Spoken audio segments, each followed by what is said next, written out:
Okay, so just set my headset so I can actually hear anything. Okay, so just a quick little video. A few people have asked me where'd you get the claymore from. Now, those of you who are Souls veterans,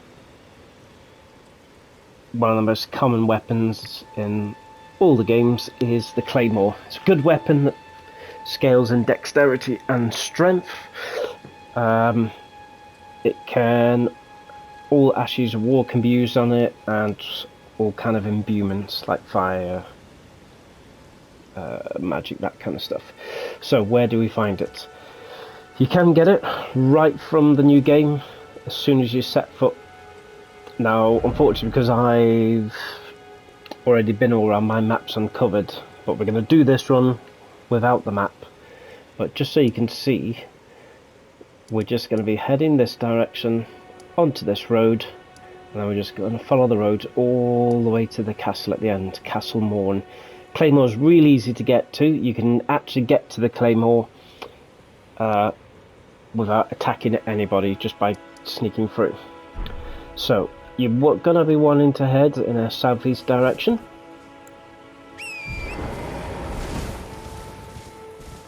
So we're going to do this without looking at the map, because it's not going to be available on your map. Now, you'll always have some, especially in the old Souls game, people taking the mickey out the noobs who use the claymore, but to be honest, I had plenty of so-called experts and just demolished them with the claymore. My first playthrough of Elden Ring was with the claymore. Are there better weapons? Yeah. Are there better weapons right at the beginning that you can take all the way through to the end game? Possibly. But it's a nice easy one to get hold of. Now, the only reason I'm still not using the claymore is just because I wanted to experiment with other things. Now here, we could have taken a shortcut across the lake, but once you get into the middle, that instigates a dragon to pay you a little visit.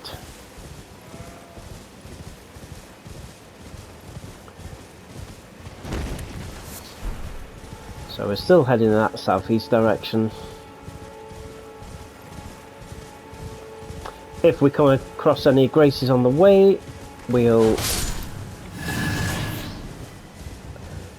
Now this road leads up to the Evergoal, so if you can see them little snaky tentacle things, you're on the right track. Piss off. However, this is the main road that we're after.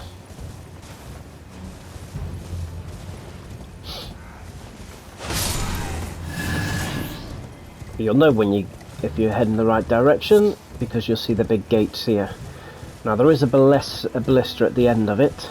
However, if you follow the ballista tactics, which is just changing your direction, as if you're dodging a sniper. There we go. I'll just grab that. But yeah, we keep on, and this road does literally take us... Why do I keep saying literally? What the fuck? Just because I'm here, and when you get here, we'll just chat to her. Might I bend you? My name is Irina. The servant's there. I swear, my good father decided to... It's just because it links into... Would you mind taking my soul with, please? A quest to do with where we're heading. Deliver it to my... Please. Just make sure you've exhausted dialogue.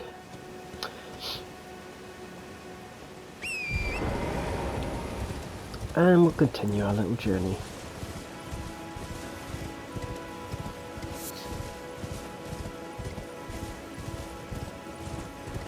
I'm trying to get this in before the batteries in my headset die. Bad planning.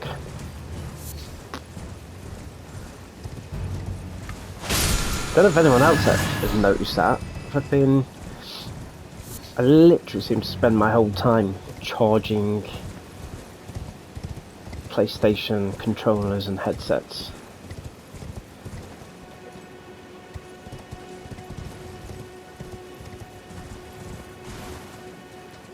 And there you can see Castle Morn. You can get sometimes distracted thinking that's it, but it's just the wrecks of what I think is Castle Morn's outer walls.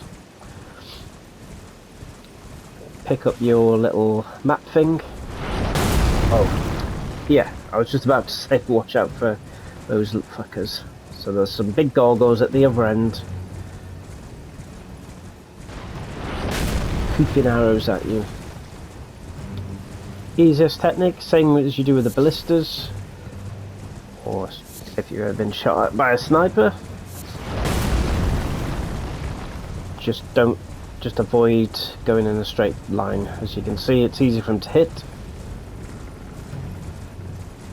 And just back shot. Oh, you dirty bastard. Sometimes they will get you regardless what you do. But here we are, Castle Morn.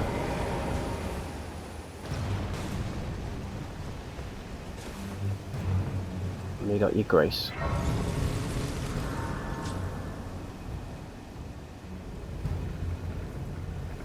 You ain't get me from there, Ed. So just rest at it, just to refresh anything we might have lost from doing that. Yeah, I think we can get it in before my battery dies. I can't remember if there was anything in here. No. So even though I could probably quite easily take out all these lot, I'm just going to do it the same way you'll be doing it. Creeping.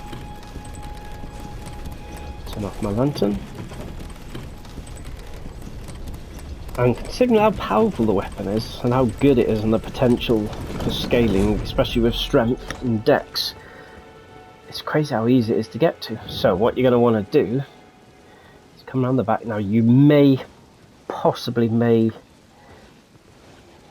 end up getting attacked by a couple of dogs. If you keep the creep, you can actually literally just creep past everybody. Use these butterflies as a point of reference.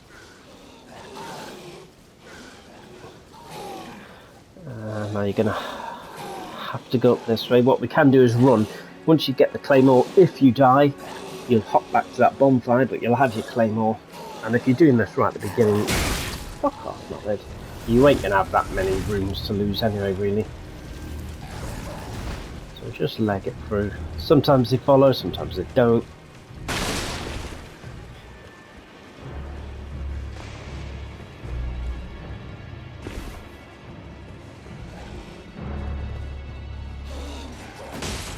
Am I smoking drugs or something? Right, I must have just run past it. And I'm just going to get these out of the way.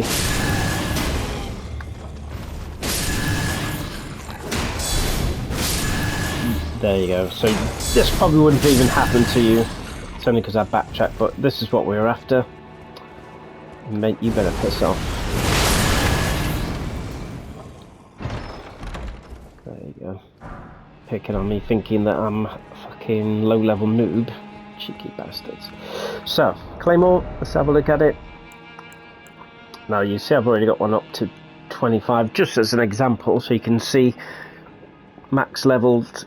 It jumps up to, sadly, only up to level C.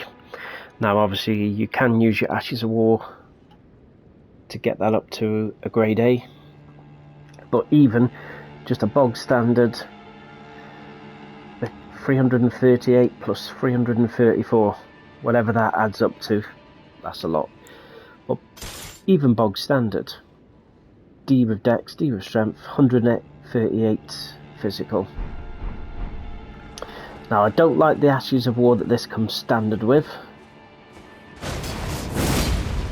Some people may recognise it from Dark Souls, I'm going to say 3.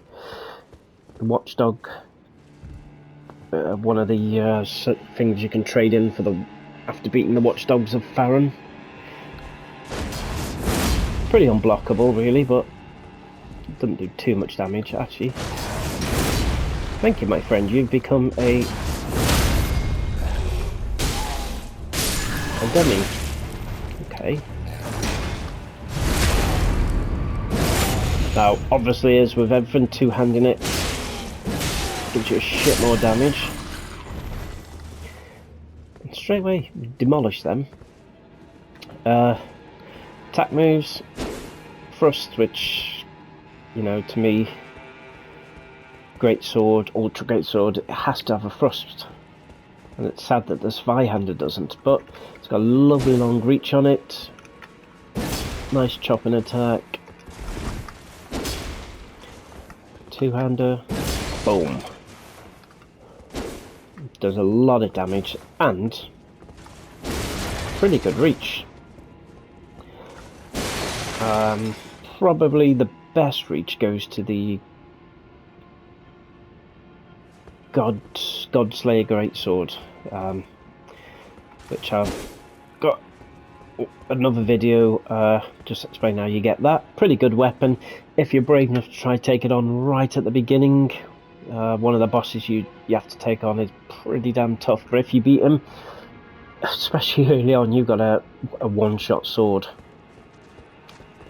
Oh, there's a lot of poise damage with these, and you can see you get a lot of knockback as well if you combine it with your shield counter.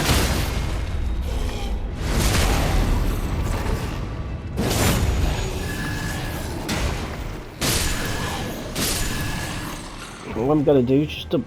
Actually, I think I might have killed all the ones coming up from here. I just wanted to double check. I'm pretty sure with this and your shield counter, every shield counter you does puts them into a stun position so you can finish them off. But yeah, that's how you get the greats, and just so you can see where you are, you're down here.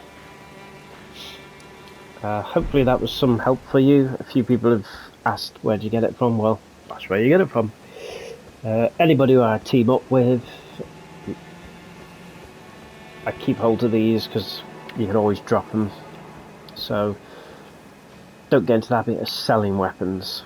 They're never really worth that much. Keep them.